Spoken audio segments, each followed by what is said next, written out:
Welcome. This is chipping. I typically like to use these videos for a resource for my students, and I have boiled down the chipping into a pretty succinct, hopefully maybe a 5-minute video here.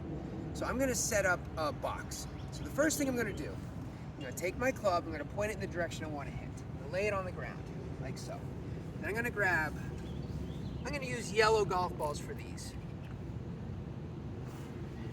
And I have one white golf ball that I'm going to hit. So the white golf ball is going to be farther away from the target.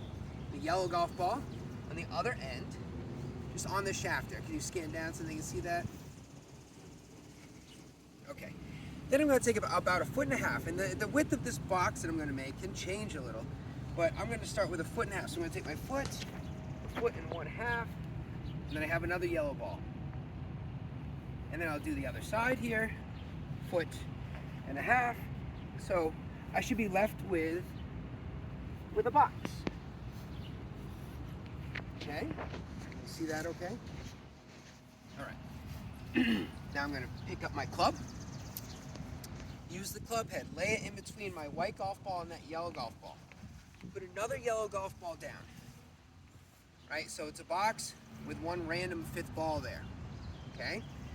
I'm going to hit this white golf ball, but this ball would be in the way. So I'm going to move it away from this corner.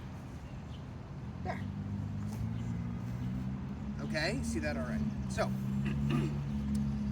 now I'm going to do 3 things before I hit. I'm going to choke up. I'm not going to go deep into the explanations right now. I'm going to just give you the checklist real quick. I'm going to choke up. My feet are going to be close together, and I'm going to be standing over this yellow ball. Then I'm going to face forward to this yellow ball. Now that does a couple of things. And again, not going to go deep into the explanations, but it makes it harder for me to bring the club back very far. So it makes it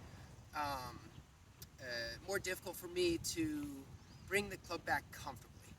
And that's not a bad thing when I'm chipping. I'm not taking a big swing. Another thing that it does, it actually gets my left hip out of the way so that my pre-shot, my setup, and my finish can be close together. They're going to be pretty similar. So here I go. I'm going to take a chip. You can watch a couple, and then I'm going to go through another explanation here. Okay, and that's a pretty good shot. I tried to pick out a flat chip so that it's not really working on direction too much. If I hit it to the right, I want it to go to the right. I don't want to worry about braking and I'm just working on my mechanics right now. So here's another ball, put it in the same spot. Now here's the big thing. So the pre-shot checklist was only 3 things. Choke up, feet close, face towards that yellow ball, that odd ball there. But the big thing here is the shaft lean. The shaft lean. So if you notice, if you could imagine, there's a end of the club right here. It's called the butt of the club. There's a hole right here. And if you could imagine a laser coming out of that end of the club, that laser, when I set myself up, is pointed to my left. It's not pointed at me, it's not to the right of me, it's pointed to the left. Then after I hit and during my hit, that shaft is going to maintain that angle to my left.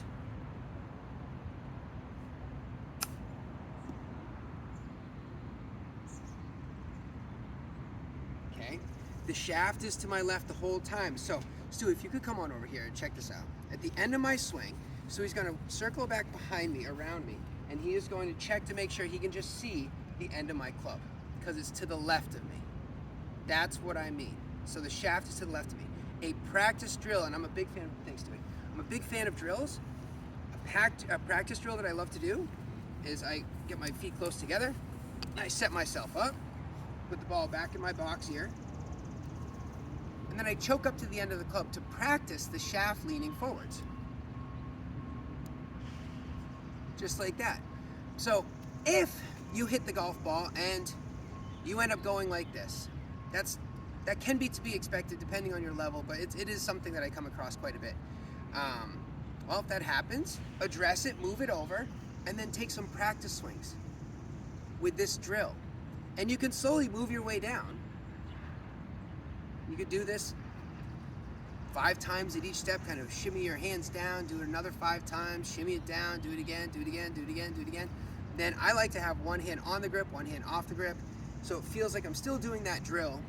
And then I do it with my hands on the grip, but I brush the ground, do it without a golf ball. So if you notice, I stepped back a little bit. Do it without the golf ball. Get used to touching the ground. We're allowing the club's loft to get the ball up in the air.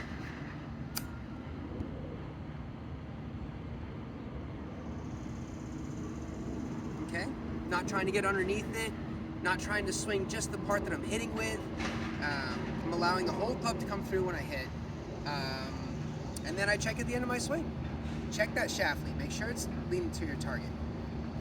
Never away from the target like that, because then you're more likely to hit the bottom of the club, or you're more likely to hit the ground first. Get that down, and then there'll be more stuff to work on. This is just a base shot, and you'll see there'll be other things that might crop up, but you stick with this stuff first, and then you can add to it. I hope this helps.